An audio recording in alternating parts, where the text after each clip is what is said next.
everyone. Welcome to another edition of Bleeding Cool Chatter, where I get a bunch of my writers and make them talk about stuff into a camera. I managed to wrangle two of them today, and they're even in the same place. We have Bill. Hi, yeah, I'm Bill. I do TV and film writing and whatever else kind of gets dropped on my lap, and been itching to talk about Ready Player One for a while, so yay. You can find me on Twitter at BillRW and the number 3. And Marianne. Hi, I know I'm not on these a whole lot because I'm usually writing right over on the other side of this computer. It's funny.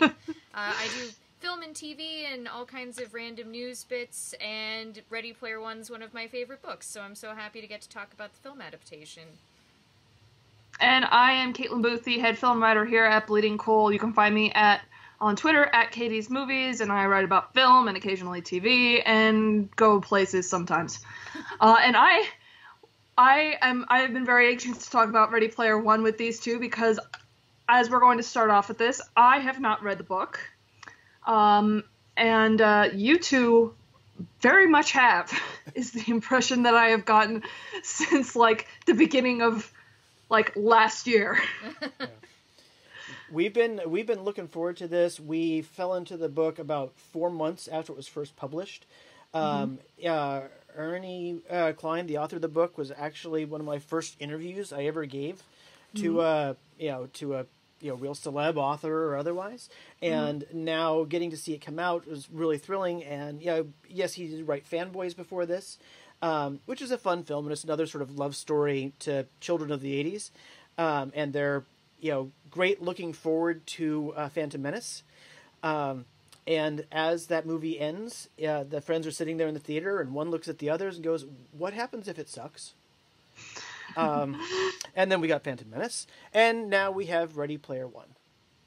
What do you think? Actually, you're the non-book reader of this particular story. I am. So let's before we start going off, what's your takeaway? Well, we're going to go spoiler-free first, because there are some things in here that I really, really hope people don't spoil for people, because there's one thing in particular that we will talk about that I absolutely loved, and that actually raised the movie, I think, like almost a full number point, because I like that scene so much. But I've known about the book because I am on the internet, but it's just one of those things that I never got around to. I got a copy in a loot crate, like a lot of people did back in the day, because it was during peak Loot Crate. It was everyone got a copy, and it got thrown into my bag of crap that comes from loot crates, and I found it again when I went to go sell a bunch of that stuff. I've just been I really wasn't excited or not excited one way or another. I mean, like, it's Spielberg, so it's Spielberg.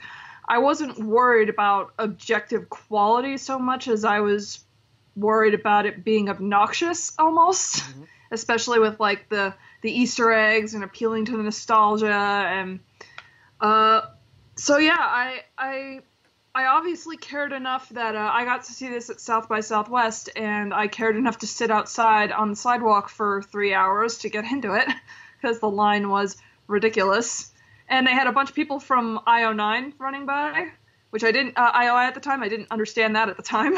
And a bunch of people in like 80s Get Up running by, and I'm like, I don't know what's going on, because I didn't know anything about the movie. I really only knew what the trailers told me, and the trailers really don't tell that much. I was like, I know they want to go find the Easter egg, there's keys, that's about it. So yeah, I've just been like, okay, I'm gonna see this because it's Spielberg, and it looks kind of cool. So yeah. As far as impressions go, the screening I saw at South by Southwest was a lot of fun, and I think that might have been mostly because of the audience. I would say see this with an audience that's really into it. Yeah. Were both of your guys' screenings pretty into it? Yeah, especially the first one. The first screening was a week and a half early before release date, and that one was very much a fans. It wasn't even a normal press screening. It was fans. Yeah. There was some Warner Brothers guests there, but for the most part, it was a fan screening. And so people at that one were pretty jazzed and pretty excited all the way through. And giving credit to the reps, They don't usually dress up the theaters, but this time they put like 80s posters around, and they were jamming nice. 80s rock the entire time before the screening, and everyone was well in the mood to see it. What do you think? Oh yeah, I thank you, Allied, for everything, because that was a really neat experience, and I ended up sitting in line for that one for 2.5 hours before getting to go in, because that's how much I wanted to see this film. And it was a really cool experience, and we saw it again last night in 3D, the first time we saw it in 2D, and I did take off my glasses at a couple of points just to watch the audience react to things that I knew were coming. So I think if people are into this film, definitely see it multiple times and watch your theaters, because that's part of the enjoyment of it. And to your point, it's very much see it in a theater early on when it's full of people that want to be there and want to see it and are into it. It'll be very much aimed towards, again, people who grew up of the era, the height of the arcade era, and what life was like then. Though this movie has been changed a bit to be a little bit more 90s centric, Mario Kart, all that good stuff. But no, it was exciting. And then there was last night's screening, which was different. Mine was too. Mine was interesting.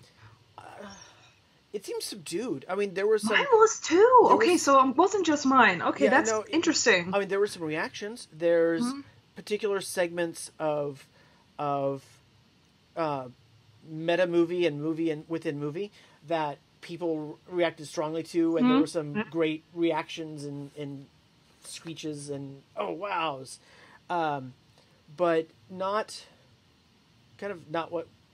as acutely as might have hoped.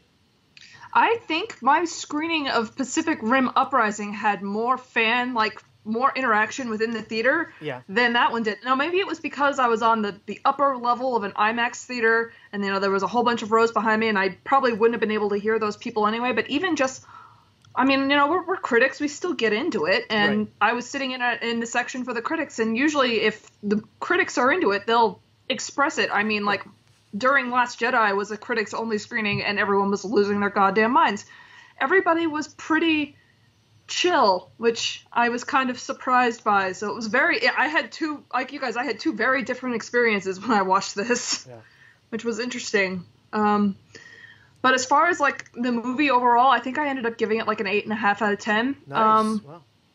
I really enjoyed it. I liked one of the things I liked, and I talked to you a little bit about this, Marianne, about about all the Easter eggs and everything. There are some that are a little obnoxious, where they're like, look at the thing, this is a thing, look at this thing, look at this thing, and it's like, okay, pump the brakes a bit. But a lot of it is just like sight gags in the background that you probably won't even notice the first time around. Like, I think Spielberg, during the Q&A afterwards, said that the movie is here, and if you just watch the middle, everything is fine. But if you watch the sides, there's a whole bunch of other stuff going on. Which is true. I watched a lot of the background the second time around and noticed a bunch of different things that I didn't notice the first time. And I kind of like that way of doing Easter eggs. I like subtle background stuff. Like, there's not, like, the movie itself isn't subtle, but I like my Easter eggs and my references and my stuff subtle. Like, Entertainment Weekly broke down a single image from H's garage, and it was like... Yeah. It was like 11... Yeah, I ended up posting that because I was like, holy crap, there's like 11 different references in just this one image. Like, that's impressive to me. Like, I commend the digital animators of this movie because I think they were just having so much fun going, all right, let's put this thing here. Let's put this thing here. Let's sneak in some gremlins and see if Spielberg notices. And he didn't until like the last minute, and then they couldn't take him out. And I really enjoyed that overall. Like, I had fun with it. Like, I'm not in love with it, and I don't think it's going to... At current standing, it's probably not going to make my top 10 of the year, but if somebody asked me to go see it, yeah, I'd say go see it. As someone who's never read the book and had virtually no expectations, aside from the inherent expectations that come with a Spielberg movie, I was not let down, but I wasn't blown away either. What did you think of it?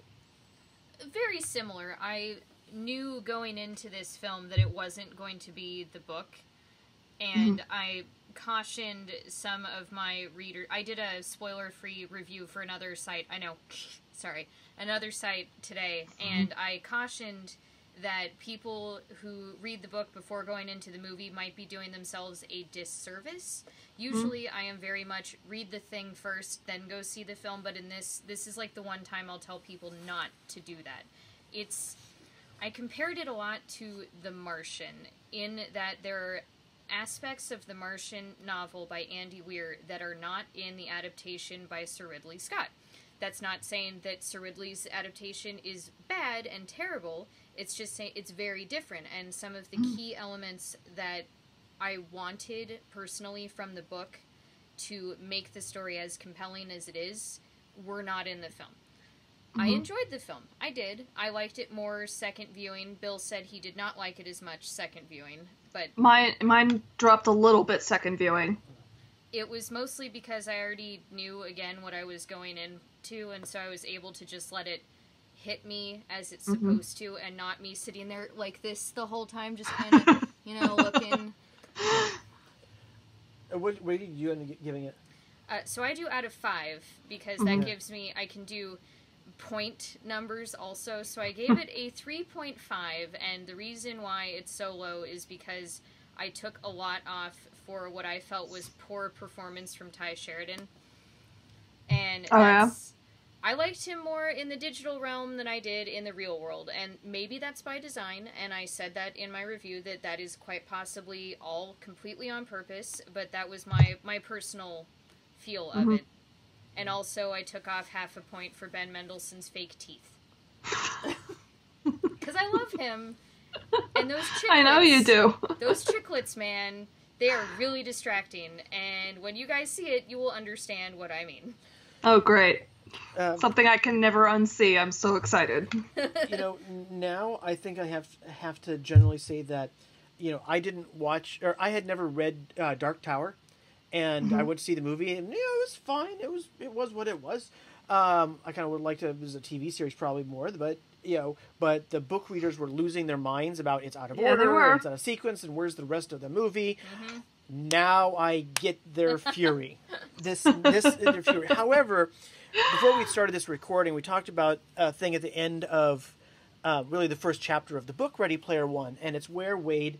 It opens with him kind of giving a background as to. The message from Halliday, and then he Anorak's invitation. Yeah, and then he starts talking about it, and he says, so I was the one who got the egg, and he says, dozens of books, cartoons, movies, and miniseries have attempted to tell the story of everything that happened next, but every single one of them got it wrong. So I want to set the record straight once or for all. So what I've decided to do is consider the movie to be one of those adaptations that he's talking about. Oh, okay. That didn't get it right. And so later he'll write the book. But this is one of those that's kind of there, but they decided to, kind of nerf the whole thing. God, that's really meta. Well, that's meta even for this movie in this series there. That's really, really meta. Well, that's where my idea, and maybe readers will see it by the time this goes up. Probably not, because it's a busy week. I really want to write a review of the movie by Wade. And it'll be a bleeding cool reader. Wade Watts is writing in to complain about the parts that are missing and different in the movie, and that he'll probably start writing a book sometime soon. Dude, those kinds of reviews are so much fun to do. When Unfriended came out a couple of years ago, that really terrible horror movie, I wrote an entire review that was just a bunch of bored teenagers talking in text speak with all the misspellings and a ton of emojis. It was the most fun I ever had writing a review for a movie that I hated. So I do it. I hope you do it. That sounds fun. You should. Emojis and misspelled. That's one of my first drafts of most of my reviews, really. Yeah, I was about to say, God bless Haley. But so, I mean, in the end, I enjoyed moments of the movie. I very much enjoyed constituent parts because, again, I did grow up in that era, so it had a lot of the feel to me. And if I was sitting around in a friend's basement at the time in the rec room talking about things, these are the things we would have tried to come up with. These are the ideas that we would have had. And that part I appreciate, I liked. Of course, I'm not going to be really as jazzed in about some of the changes, but we always knew that even in the best of cases, there was going to have to be licensing issues and changes made. But those aren't the things that really kind of bothered me. It's that there wasn't a lot of...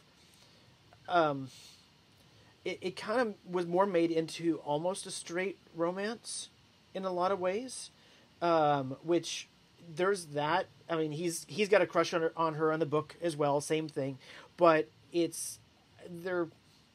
don't know. It's kind of like they've taken the characters in different directions and they give them different drives, and to me that kind of sets them apart. A quintessential change for me is instead of Daito and Shoto, it's Daito and Sho. It's supposed to be Daito and Shoto, the names of the swords of a samurai. Sho isn't anything. Sho is just a name of a kid, and it's the sort of silly change that was unnecessary. They could have left it what his name was supposed to be because it's a name of an object. And but then again, you break into some particular movie references that we'll talk about in the spoiler things, and it makes me happy, and I giggle, and I have a good time. I might try and go see it again this weekend, again, to see it with a fresh audience that's really itching to be there, and kind of get a sense of it, one more time. But strangely, I always thought that this would be a movie I would have loved to see a bajillion times over. But if it was just me going to see it, I'm good after 2. Do you remember what I said when we walked out of the screening that we were talking about these changes, and I put it in the point of view that this is Spielberg, right? And this is the guy that changed guns in a kid's movie to radios. And that kind of tells you everything you need to know. Yeah.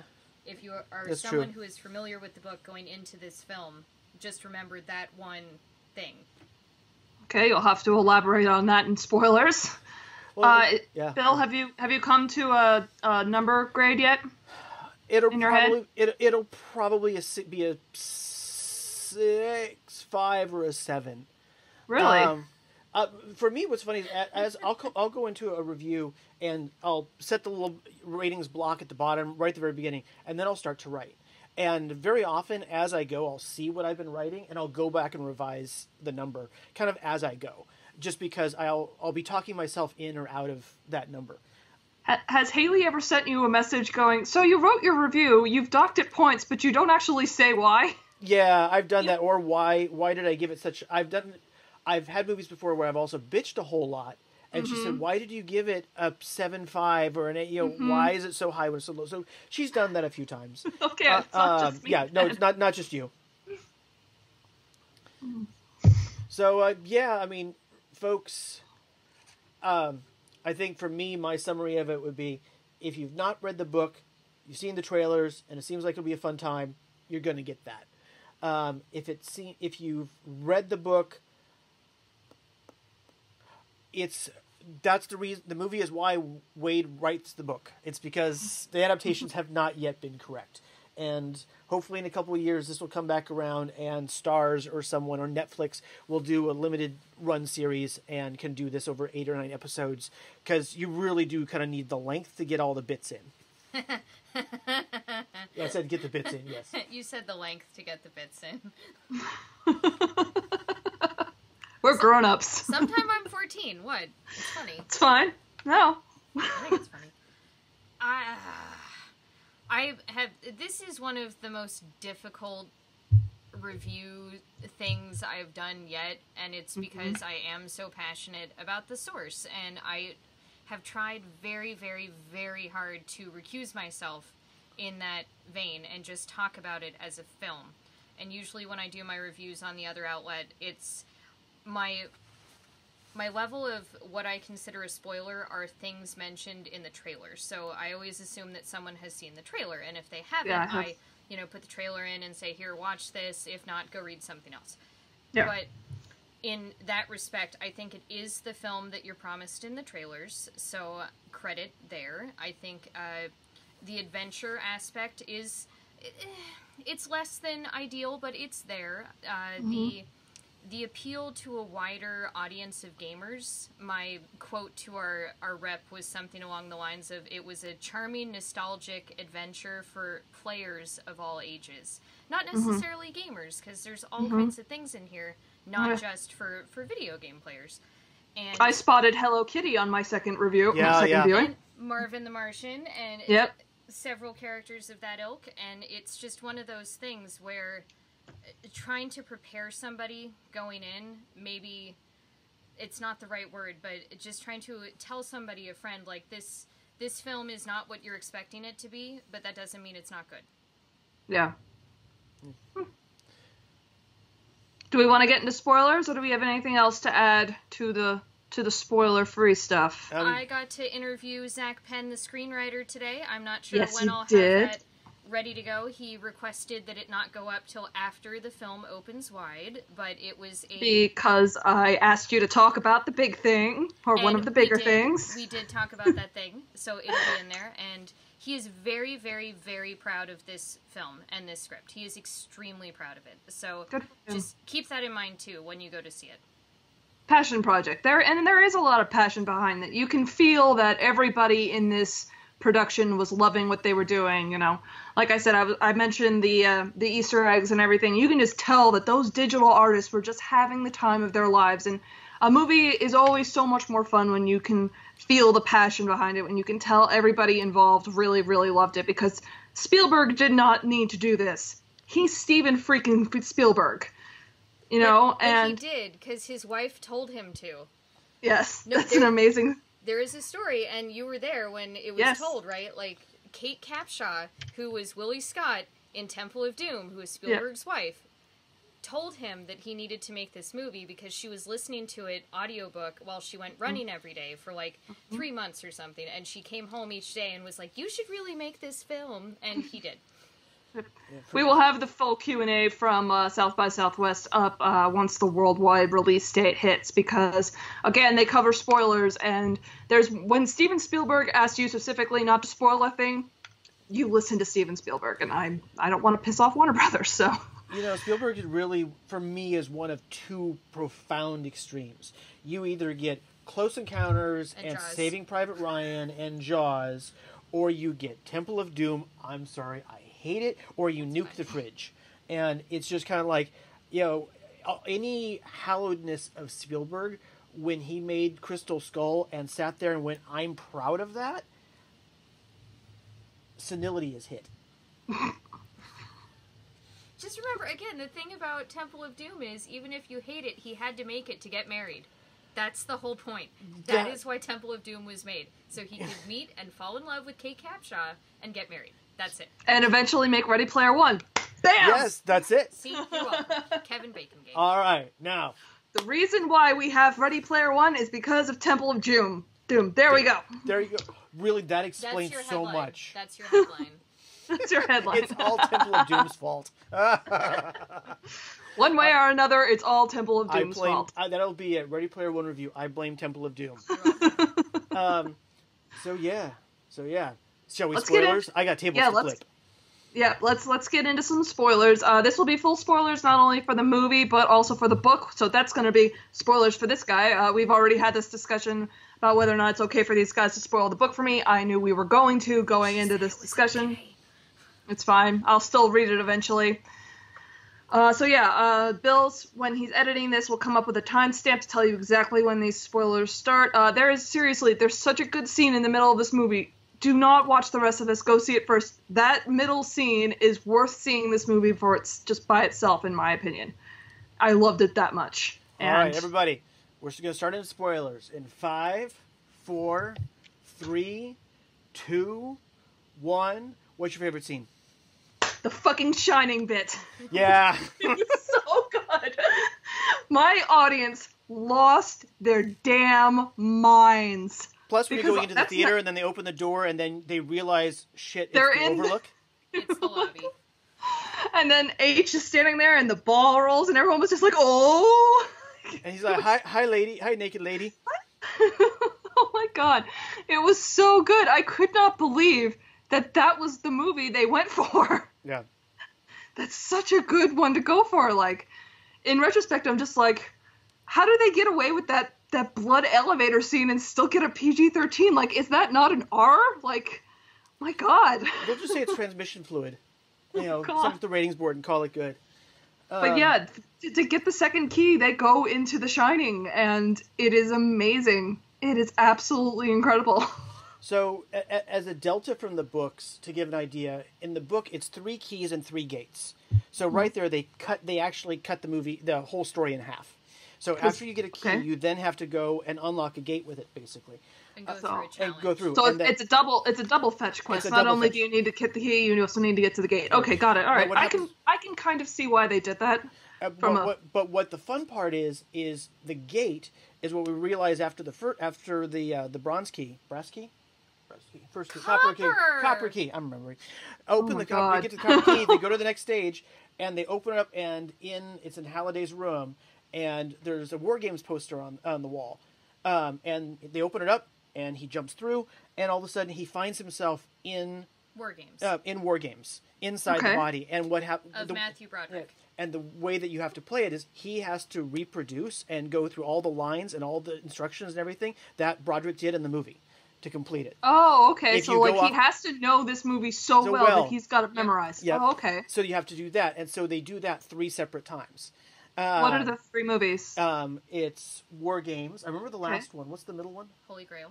That's the last one. Oh, I don't remember the middle one then. I'm taking away both of your fanboy statuses. The last one is Holy Grail that ends up, and so that makes it kind of. Of course it is. It's fun, and it's also. It even opens up the first gate. Number 1, there's no stupid ass freaking Mario Kart anywhere. This is an 80s theme, not 90s. Anyway, sorry. Oh, so you didn't like the race at the beginning? No, but it's also kind of different in that. For me, we were talking about stylistic and tone. The world is much more in a bad state. The whole point of why everyone's in the Oasis is the world is dying. It's overpopulation, and there's been everything from riots to famine and stuff like that. So people are just kind of living there, and that's not really giving a lot of impetus for fixing anything. And so the world is in a much worse place. We open up Ready Player One as a movie, and they all know each other. In the book, they don't. I mean, H and Parzival know each other, but they only know each other. And everyone is much more kind of adversarial. You work with people, but only at a distance. Here, they're really working together, and they go, "Oh, we don't want to clan up," but it's not that, and it's I guess there's much higher stakes and much more time. If I was really going to be petty, I complain that the movie kind of resonates with everything wrong with millennials, in that they get all the answers handed to them really pretty easy. Where in the book version, was it a 6 month? There's like 6 month or a year gap between one key and the next because there's no. They can't figure it out. They can't figure it out, and they've all kind of gone their separate ways, and they're working together a bit, but not really. And it's the moral of the story does come around that to really succeed and overcome, they have to they have to work together because it can't be done independently. And because they streamlined it so much, it kind of makes it, they're all getting kind of handed. He just kind of goes, and nothing is nearly so blatant as in here where, what, you mean these guys that have hyper-analyzed all of these scenes have never played the scene of Halliday talking to Og at the party, and in the whole scene is like, and go backwards really fast, push the pedal to the metal. Wouldn't that be fun? It's like that is just so, when they're trying to parse words out to the nth degree, and then he has that whole scene memorized, but he never played it to the end. That's just kind of too much of a stretch for the character that they're trying to establish from him. Mm-hmm. And also, while I think the other actors were fine that they had in the movie, the actor that played Wade, Ty Sheridan. he reads too much like a jock. And when the story opens, he's kind of overweight, chubby kid. He spent his whole life sitting in the van, basically, and it's not getting a lot of exercise. Artemis is described as curved Rubenesque with all curves. With all curves. She's not, this svelte, cute little thing. She's totally cute. Oh, she is cute. But she's not, but they're not Hollywood casting. She's not actress skinny, is what you're saying. And even the girl they have playing Artemis isn't even what I would consider like actress skinny by Hollywood standards. Like, she's pretty average looking as far she's as women normal who are girl. put on screen. Yeah, she does look girl. very normal, which I appreciated. It just would have been nice to have them go play them as described, explain the character story, and the trials. Show don't tell. Yeah, the Daito and Shoto, they're actually brothers. No. Yeah. Were they in the movie? It was kind of... No, go ahead. You go. Are you sure? Yeah, go. Are you... Oh, okay. So, yeah, the biggest issue with him getting into the Daito and Shoto thing is, in the book, sorry, ginormous fucking spoiler, they die. Oh. They die in real life because IOI takes them out, and they formulate it as they have committed suicide because that is so prevalent with people in the Oasis. Like, that is something that happens all the time. That whole scene in the film where the guy gets zeroed out and he goes to jump out of the window and another guy stops him and it... Yeah, and it's played for a laugh. Yeah.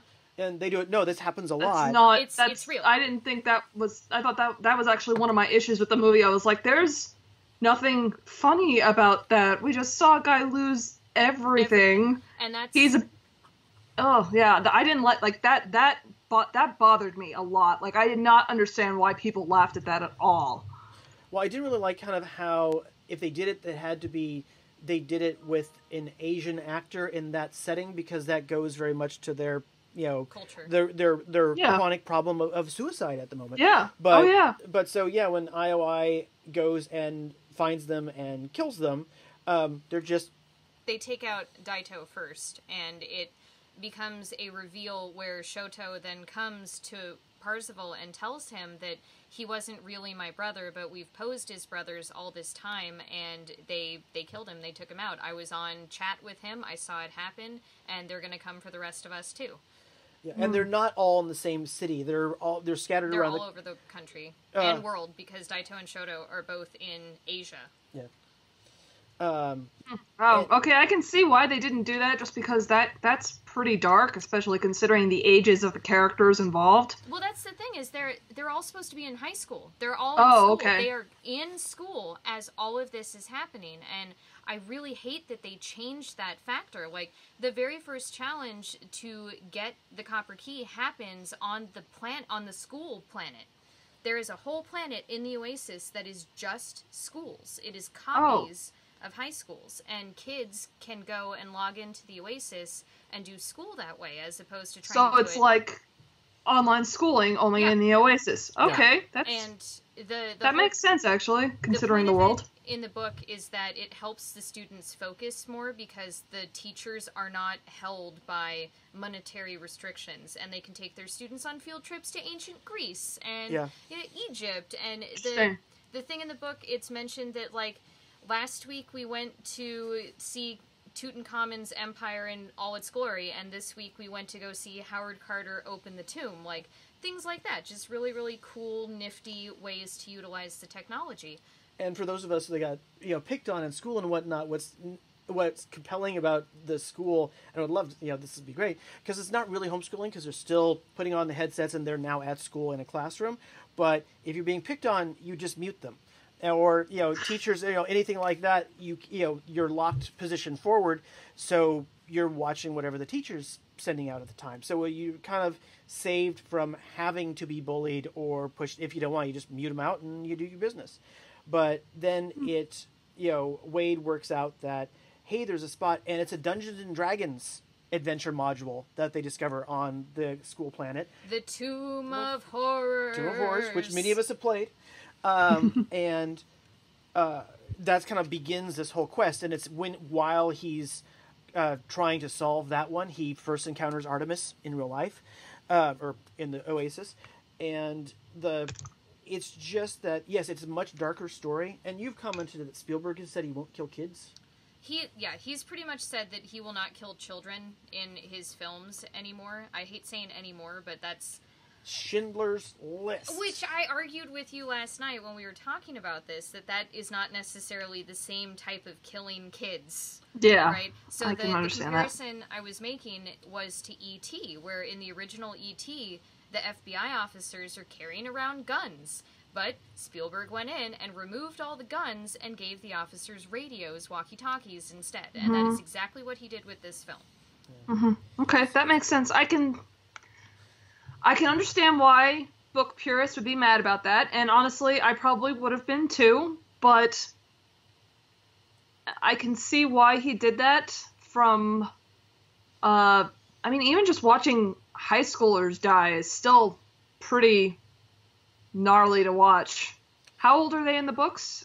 They're, so Wade is just turning 18. Artemis is 19. She's graduated.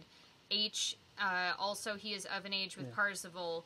Shoto is also very, very young, like about where he is in the film. Maybe a little bit older. He's probably like 13, 14 in the book. And Daito is, I think, also 17. I think in the end, and yeah, it could have been modified so they didn't kill them. But again, if you think about the entirety of this film, there was never really a lot of direct personal peril. Even the nice lady at the bottom of the stacks that he talks to at the beginning of the film, Mrs. G. We see her at the end. She's fine. In the book, nope. When the whole thing blows up, everyone in that stack, and that's one of the things that motivates Wade. Actually, that's another thing that bugged me is the amount of people living in the trailer. Oh yeah, well, because I'm going to talk about that. Oh yeah, we'll let you touch on that. Mine was actually going to be. Did you ask him about the resolution on this? Yeah, you weren't going to ask him that. No, I wasn't going to ask him that. The one thing that I noticed, it didn't seem like it was in all the real world scenes, but especially in the Iowa conference room when it first comes up, it is so pixelated and high ISO grainy, it looks really bad. And there's a few scenes like that through the movie that I don't know if it was just a production flaw, if they were trying to make the real world look less real, but that doesn't really seem to be the case because they're not all that way. But some of those interior corporate shots were just really fuzzy. But the scene that I was going to touch on was Wade, when they go to make Wade the offer, and he's there at IOI, and Sorrento is talking to him. Wade says, your bosses are in your ear, right? I'll do it if they give me your job and get rid of you. And he pushes and pushes. In the book, they agree. And so he's like, all right, I'll be out. Yes. You get it. So he's humiliated him like that. And then Wade goes, nah, I'm good, and walk off. Oh. But what that does is that helps drive some of the rage that Sorrento has for him, because he sat there and went, because you have a point, because I was like, yes, they're going to do this one part. But then he just kind of blows them off and keeps on talking. It's like, no. He pauses. He kind of goes blank for a second while he's listening to the instructions, and they're like, they say yes. And it's like that would have been epic. And again, it's kind of like pieces like that change character motivation. I mean, it goes right back to why I hate Pet Sematary so much. God damn it. The old man didn't have a wife. The whole motivation for what happens in the movie is because the good doctor helps the old man's wife when she's having a heart attack. And because of that, the old guy feels an obligation to try and help with the pet cemetery and take the guy there. When you get rid of the wife, there's no reason for any of this to happen anywhere.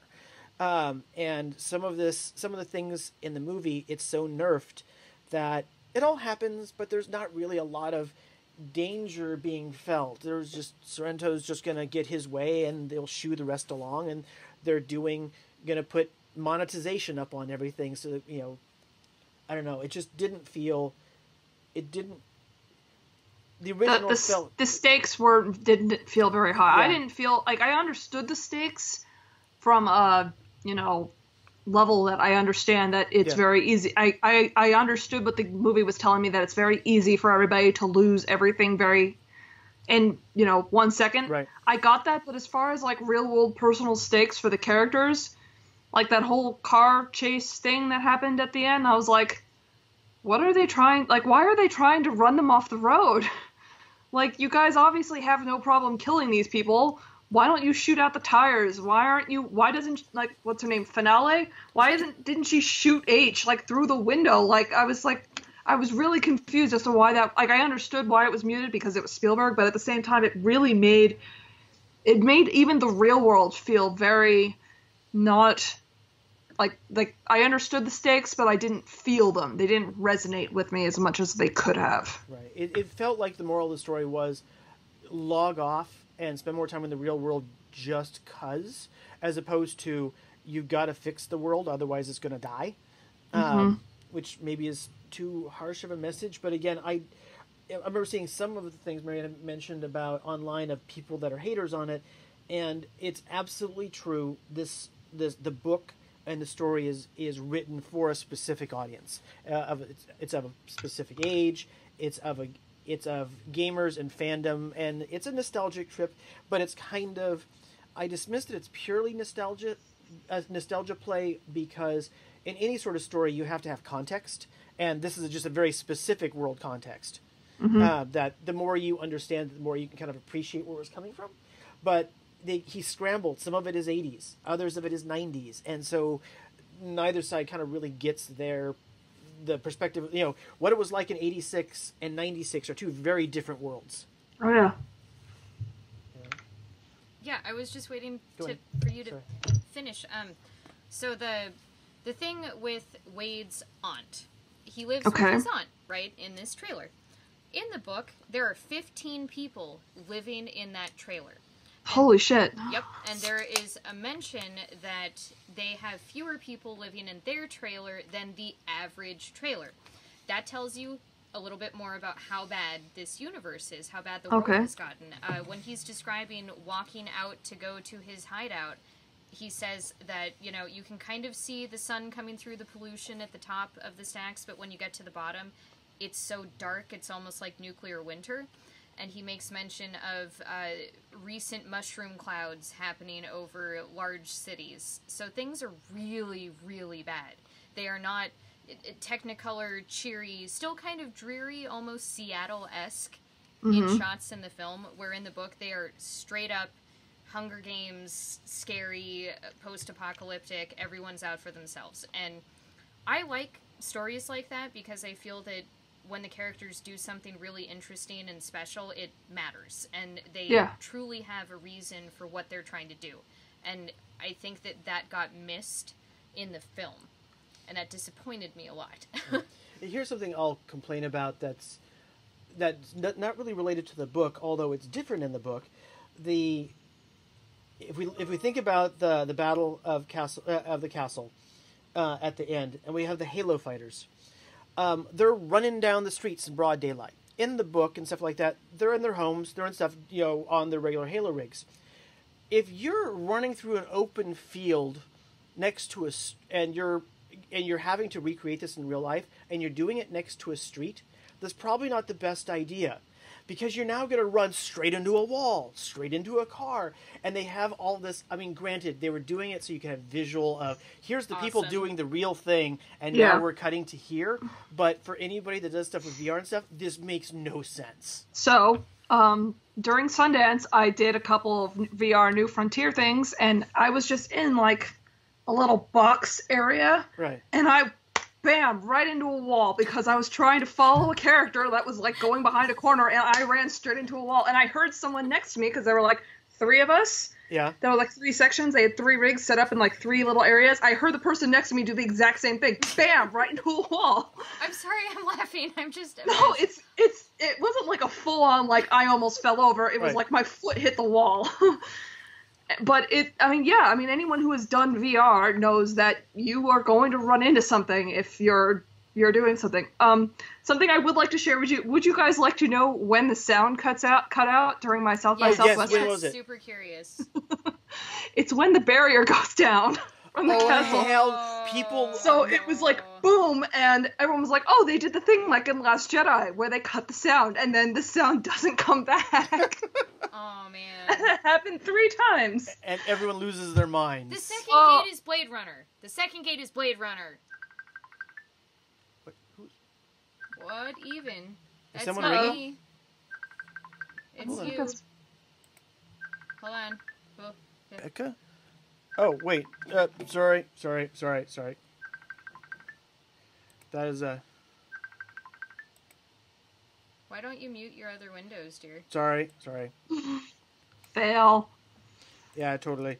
Edit point. Go ahead.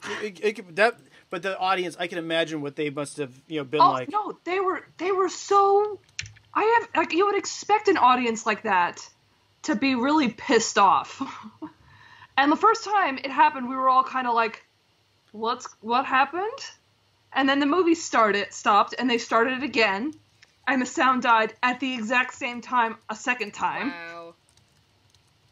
Then they tried a third time, and it died for a third time, and then you were in a theater with 1,000 people, and everyone started going, pew, pew, pew, pew, pew. Uh-huh. While I am laughing so hard, I am crying.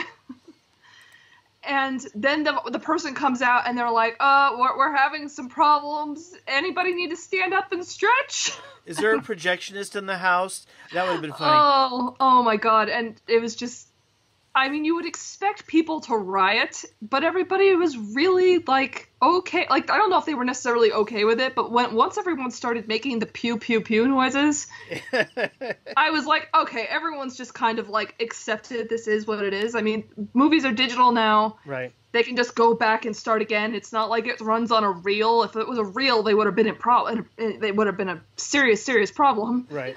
But it was just like 1,000 people going pew, pew, pew. I mean, when you know Steven Spielberg is sitting like 10 rows in front of you just watching this happen, and I was like... having a reaction shot on his face when the sound dies would have been... I wish I could have recorded it. Oh, man. Because it was so... Like, the first thing Mark asked me when I told him about the pew, pew, pew, he's like, please tell me you managed to get that. I was like, there was no way I was going to start recording that because I would have been recording the movie, but it was just so funny. So, so good. Like, and of course, it was just... I elbowed my friend next to me and was like, that's when the sound died, and he started laughing in the middle of the screening yesterday because he was like, of all the times for it to die. Yeah. But what we will look forward to is now that you've seen the movie, now to go and read the book, or I still, honestly, if you have time for it and you're an audible book listener, since it's narrated by Will Wheaton, makes it kind of fun because actually in the book version there's a reference to the current president of the United States, who is President Will Wheaton. No, he's not president. He and his friend are helping try to get the next president elected. He's not president. You sure? Yes. All right. But read the. She just actually you nice. She did. Well, she does that a lot. Because she's right. I'm a terrible geek boy. Fake geek boy. I am a fake geek boy. I call him a fake geek girl all the time because he has to hear people call me that all the time. Yeah. So, what's funny is that's what's hard about doing a review for this is there's a lot of things I was disappointed with. I wanted to love this thing so much. And a lot of it, the film just didn't deliver. But, again, the visuals and some of the scenes, and I actually did like the character designs for both Artemis and Parzival. Actually, all of them, really. I thought they were all fine. I thought they were interesting. I didn't, because Parzival is supposed to be fucking poor. He's not supposed to have anything cool. He doesn't get the DeLorean until way later. Like when he goes through the second gate, that's when he finally has enough money. He buys his own planet. He buys his own spaceship. He has literally nothing going in to the first gate. There's none of this bullshit about, let's do a race, and look, I have a really neat car, and all these weapons, and all these fancy clothes, and I have money to spend on decking my avatar out. He does not. He makes a point of saying that he has the default avatar. He is only like level 3 throughout the entire film until he gets the first key and goes through the first gate. He's very proud, so he's never asked. He's already friends with H, and H has some money, and H isn't a builder like he is in the movie. He's a fighter in digital arenas, so he does like MMA on live Twitch streams, and that's how he makes all his money. And so he has some money, but again, they're not clanned up, and Wade's too proud to ask for any handouts. So he basically, there's actually a comment, he's basically stuck on the default planet and on the school planet, and that's it. And he's even gone out to the woods around the school planet where there's like rabbits and squirrels, and you don't get XPs for those, and he tried. So, I mean, he's trying anything. He's gone grinding a couple of times with H to like a low level, but he doesn't have any magical items, so he basically can only go and fight kobolds and stuff and get a couple of coppers here and there. And so they emphasize the MMORPG elements of the game a lot more in the book than they do in the game, because the movie made it seem a whole lot more like the first comparison I thought of was it reminded me a lot more of like a really nerdy version of Second Life. Yeah. Almost. And I didn't get I kind of like a Second Life where you could go play like a Call of Duty, like Gears of War type of thing if you wanted to, but that wasn't the whole point. It sounds like the book has made the whole thing sound a whole lot more like WoW. No, it's more, he does make a very big point of saying that you get out of it what you want. There's some people who never want to do that and who use it purely to meet people and go experience things they never could. The old lady, Mrs. G, that lives below him, she spends all of her time going to digital churches. She's not an adventurer. She doesn't go out and do crazy things. Her big thing is she wants to go on tours of the Holy Land and sit in church. And that's it. Okay. What is it? They've got, but there's there's many planets. There actually, and where does Artemis have her home base later on? In the Benatar sector. Yep. Yay for planet Benatar. But there's like... I see what they did there. Falco. Parzival's planet is Falco. He's a big fat nerd and I love it. But there's like, what is it, a Rocky Horror Planet? Yep, where they go and they do midnight showings, and they do that in the book, where Artemis and Parzival go on a date, and they do Rocky Horror. There's Planet Gygax, where it's all the D&D modules are created down to nth detail. And so it's really whatever you want to play, but like she said, it's... In the movie, there's these small fragments of you can do anything you want to do, but they never really show that. There's much more about... There's the montage at the beginning, and that's about it. The economy in the book is much more stressed around being... The economy is inward focused on the game very, very much. So it's Second Life in that you can spend money to build planets and worlds and things and ships and get whatever, but you need to spend money into it. So when they're talking about debt centers and stuff like that, people will overextend... or microtransactions. It very much, and that's how the company makes their money. They're not really touched on in the movie, but the cost of your Oasis account is $1/4. So everyone on the planet. Oh, that makes the quarter reference make a lot more sense now. Okay. And there's actually a whole different sequence of where he's following up on a lead that he ends up getting the quarter in the book version, which is completely unrelated. There is no. The Hall of Records memory systems and robot, that none of that exists. It's a digital file. It's just a book. Like somebody, he says that the day that Anorak's invitation, which is very different in the book, it's all set to music. It's all full of 80s references. It's amazing, and I wish they would have put it in there. This Halliday's Journals appears, and everybody has access to it and can download it and read it at all times. And it's pretty much an ebook. Yeah, and it's pretty much the exact same thing that the records are, but not this weird, here's all of these scenes of his life digitally recreated. None of that's in the book. Yeah, they all have to do the research themselves and kind of, try and sort it out. However, we will mention, are you aware of the contest with the book? The original? When Ready Player One first was published, Ernie bought himself a second DeLorean because he's an owner of one, so he got himself another one. With the intent that within the book, the printed version of the book and the later versions of the ebook, there are notches and imperfections in a few of the characters, a few of the letters throughout the book, and they resolve into a clue. And they would get you to a first step. And it's a 3-tiered challenge, which you finally get to a website that actually has a hidden Atari 2600 game on it, that the person who won it would get the car. And so they gave the car away. But it was neat that it was to the level of, the capital A in this one chapter has a notch, in it. What does that mean and why? And so they very much carried that thing through. This is why you were so mad that they didn't do any viral marketing for this, wasn't it? Oh yeah. Because, the entire book is its own step-by-step on how to make something like this adventurous and accessible and exciting, and they didn't, and it broke my heart. Like, they only started doing this whole, here's a Ready Player One mobile game that you can play. last week, and there's no, like, ultimate prize. There's no scoreboard. They should have had all of these things ready to go months ago. My dad's been in the video game business for as long as there's been a video game business, so I have a feeling he's actually probably going to enjoy this just because it'll probably hit quite a few things for him. But when I was telling him about this, because he hadn't heard of it, he was like, oh, I think I've heard of that. Isn't that, like, going to become a game? I was like, I don't think there is a game tie-in. He's like, why not? I was like, I don't know.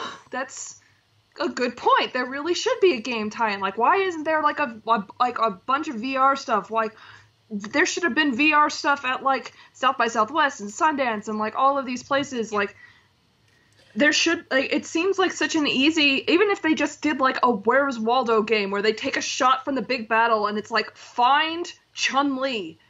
Yep. Okay, now you get a point. Find the Gremlins. Now you get a point. Like, there's, after I watched the movie, I was sitting there and I'm like, okay, now I can really, I could understand on a conceptual level why you were angry, why there wasn't any viral marketing. Now I really get it. And hearing the thing about the book, now I really get it. Yeah. You know, one thing, just to kind of relate the impact that the book had. So, you know, absolutely, Ernie is not the best technical writer in the world. And the book is very much wish fulfillment and Willy Wonka and all those sorts of aspects kind of rolled into one. But what it did do was it showed some of the potential, mostly, you know, in the rose-colored ways of what virtual reality systems could be.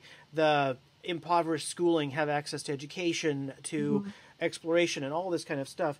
And Silicon Valley, almost since the book came out, but especially since Oculus hit, it's still for a fact at many companies, including Facebook and others, that when a new hire comes on that's either in their VR division or any exec, they get, along with the orientation head, they get a copy of the book and the instruction symbols, make this. And that's still literally the instructions that are put is, make this and we'll change the world. And that's really the current belief in Silicon Valley and elsewhere, that if they can deliver this on a realistic scale and level, that it would be transformative. But much like the original book version of Jurassic Park, maybe you shouldn't? Like, yes, but that doesn't never stop them from going... But again, remember who the people are that are... No, I know, I understand. It's more that the age, these are the people who find what the Oasis is desirable, because it lets you go back to a time what's not so bad from their POV. But from what I'm getting, what you guys are telling me about the book is that, yes, the Oasis does have some benefits, but it sounds like there are more problems than benefits. Yeah, it's like absolutely. It's kind of like it's like right now. It's what the internet is right now. It's all escapism, and you have both the good side and the bad side to that. I mean, as long as human beings have been human beings, we've had escapism in the form of storytelling and of pretend and acting, and it's one of those things where just because one person finds escapism in a book and another in a video game doesn't mean they give you the same intellectual spark and the same fulfillment. Like, that's something, again, that's very prevalent in the book, that it's not necessarily about winning and getting the most stuff. It's about experience. And I mean, they tried to play with that in the film, saying that it's about the people that you meet on the way, and it's true, but it's also about self-discovery and figuring out what it is about you where you're comfortable enough to be able to drop the visor and see around you. Yeah. And the character of IROC is not anything as big and as important in the fucking book, and this is the thing that makes me curse a lot, because god damn it, T.J. Miller, we hate you and go away. And in the book, he is an annoying, snotty-nosed gunter that hangs out in H's basement and tells IOI that he knows Parzival. That's his entire involvement in the book. He is not this big old guy on IOI's payroll getting all of this fancy shit. He is completely incapable of doing anything. Yeah, that whole situation, after, when I talked about that story, I reached out to Danielle, which is the trans woman that he harassed, and we've become really good friends. We've met twice now. I met her at Sundance, and I met her again at South by Southwest. She's a beautiful person. She's like,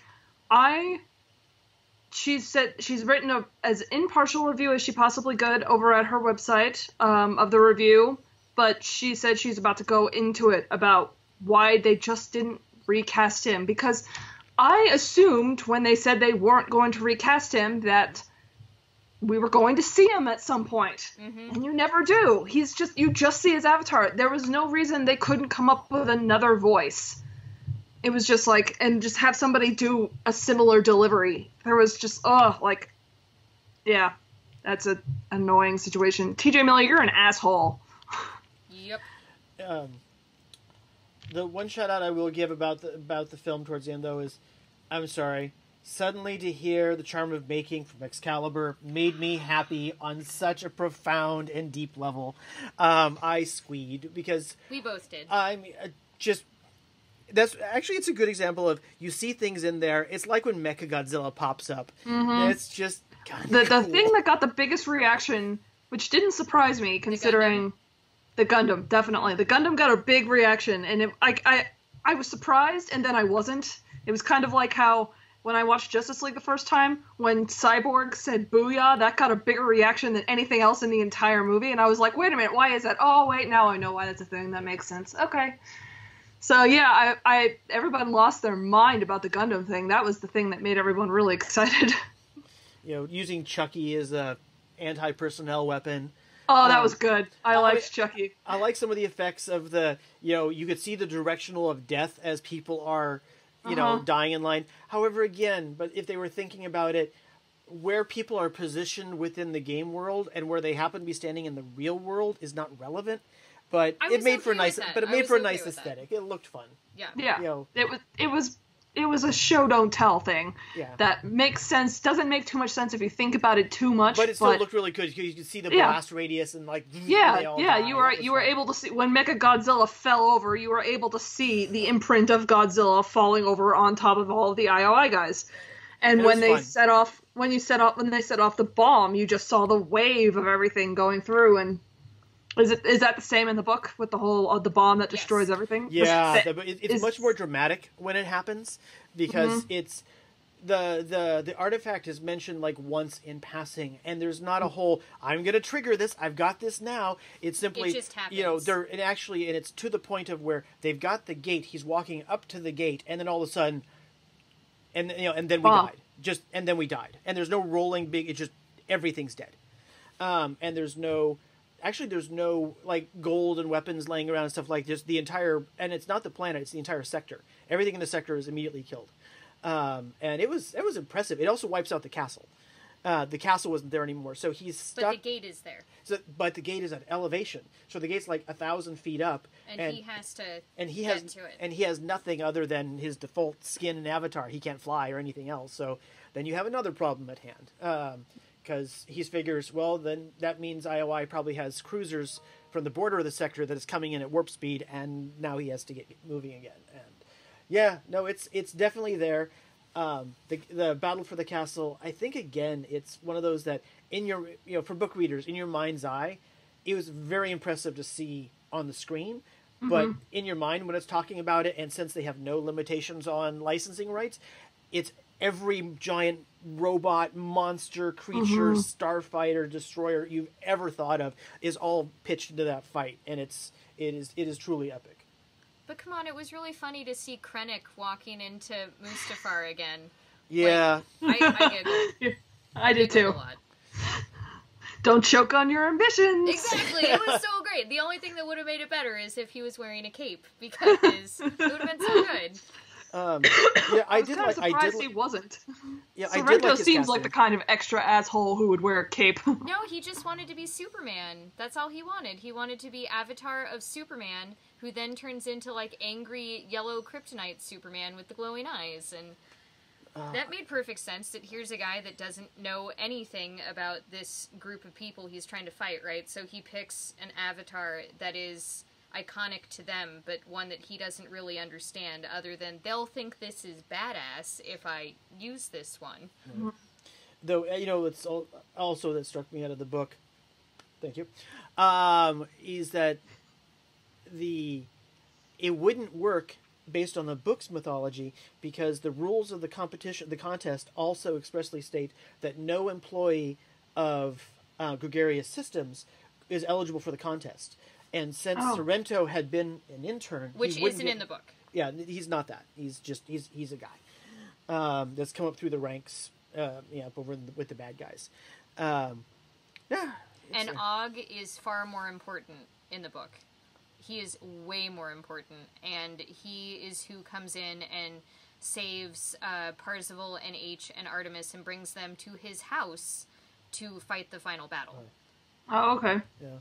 There's also you remember when they go to the dance club? That's actually Og's birthday party. And he's having a big, massive birthday party, and really what helps fight off the Sixers is that, he does this and kills all of them. Yeah, basically, he's an admin for the system, so he has unlimited power, and so they all come raging in trying to take out Parzival and Artemis, and he's like, no one fucks with my birthday party. And plus, I would have really loved to have seen it because in the book version, the DJ at the center of the dance floor is an R2 unit. That's the DJ mixer, and that just would have been fun. And I can see you're serving drinks. It was. It did feel like a gross waste of Simon Pegg as an actor because he had 5 minutes total screen time, maybe. Yeah. I guess if you count his voice work, maybe you go up to 10 if you're lucky. Yeah, but Simon Pegg would be another one of those sorts of actors that actors that would go after a role. This is the sort that he would go and go. He did it from the book. He's I'll play this guy from the book totally. Yeah, he's like, I'll do this for free. Just let me be in this, and I'm down.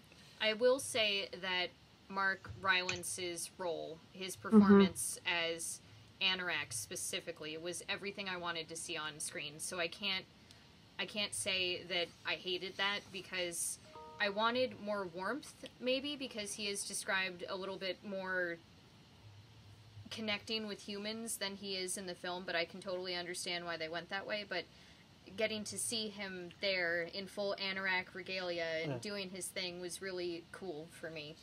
And I did like the whole, do you want it or not? Yeah, I love that part.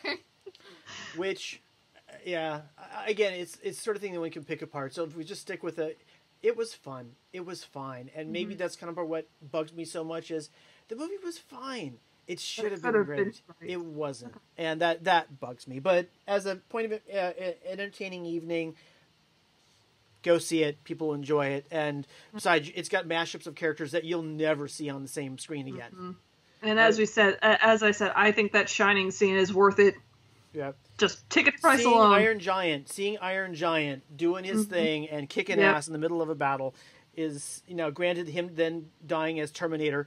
Yeah. It's really great. Yeah. If he would have said Superman while he's... When he saw Sorrento, if he would have been like, Superman, and then tried to shoot him or something, I would have been so happy. I mean, we say this because there's an Iron Giant theatrical release poster on the wall there, and there's an Excalibur theatrical release poster over there next to the Superman the motion picture there, and the Star Trek the motion picture poster over there, all of which can be seen in Ready Player One. And so I was kind of laughing, going, what, did they just pick all of my posters off the wall right now? It was pretty funny. I appreciated that. But the one last thing that I'm going to complain about is the music, because I do really love Alan Silvestri, and he did. You wanted John Williams, didn't you? No, I didn't. I wanted. Oh, really? I wanted Bear McCreary, and the reason why is because this is his genre. This is the type of thing that he's really good at. I wanted somebody who wasn't Williams, who wasn't Zimmer, who are, two of the most prolific dudes that could have done this amazingly. But the tone that was set by the majority of the themes did not do anything to further the story to me. Like the first gate being open, the theme that's supposed to play is the awards ceremony at the end of Star Wars. Like, it's supposed to be there, and hearing that in your head as you read it, it gives you this extra emotional oomph, and you never really got that with any of the themes used, any of the original themes. Now, onto the actual other band music used in the film. It's all 80s in the book, which is like my genre of music aside from heavy metal, and it was very disappointing. It's like I would have felt like you got a else. better 80s soundtrack from the Guardians movies than you did from this. Well, so when Ernie first published this, he also did a Spotify soundtrack. Of course he did. That is everything mentioned in the book. So you could theoretically play that while reading the book and have the perfect experience. And it's like the moment where they're dancing to the frickin' Bee Gees, there's no 70s disco bullshit in Ready Player One, and that's what pissed me off. It's like there are so many... They could have done the safety dance. They could have done any of these other fabulous 80s songs that would fit into the narrative of what Halliday was into. And it was just disappointing and made me very sad. That was pretty... If I could adequately put that in text format, that would be the beginning of my reviews about this film. Like, I want you to read the first chapter of the book. Just the description of Anorak's invitation. And if I ever do I've wanted since we read it. Since we read it, wanted to do that as a fan film, to do the actual version of how it's described as the invitation, because it would be cool, and it's awesome. And what they did in the movie, again, it wasn't terrible. It just fine. Wasn't as good as it could have been. Yeah. All right. Any final thoughts? Any other grievances you want to bitch about? No, I think we've done that enough. But still, for all that we bitch, I haven't. Go see it this weekend. All right. Well, it sounds like I made the right choice not reading the book. But now read the book. But now you're going to read the book. Yes, I will. And my brother currently has the book because I gave it to him when we went on vacation in December. I was like, this would be a good book for you to read while we're on vacation, and then he just never gave it back to me. So, boo. Yeah, boo, little brother. Did he read it? No. So now he just has boo. my book. Now he just has my book, and he won't give it back to me because I haven't seen him in like 3 months because I'm a bad older sister. I have no idea how long we've been talking. Probably about an hour at least. It has been an hour and 10 minutes. Holy shit. Okay. Well, if you made it through this entire thing, thank you so much. You can see all of our... I'm sure we're going to have a lot of Ready Player One content coming out over the course of the week. I think, Miriam, were you saying you were thinking of doing Easter egg? Yeah. Okay. Good luck with that. Yeah, by scene breakdown. Well, I did for all the trailers. Yeah. I would like to point out. True, you did. I did that. You're a braver woman than me. So, yeah, we'll have all sorts of fun stuff coming up. Again, I'll post the full Q&A from South by Southwest probably on Saturday. I shouldn't get angry messages from Warner Brothers if I do it on Saturday, like afternoon, hopefully. And you can read all of my stuff at Bleeding Cool. I am Kaitlyn Booth. You can follow me at Katie's Movies on Twitter. Bill, where can people find you? Everywhere at BillRW3. And Marianne, where can people find you? I am on Twitter as MabIsTink, and on Instagram is 5footmab. And you need to check out her cosplay from WonderCon last weekend, because it's awesome. You look so awesome, and I love it. Yes, do your happy dance. You absolutely 100% deserve it. No, he's playing Oingo Boingo. Thank you for joining us.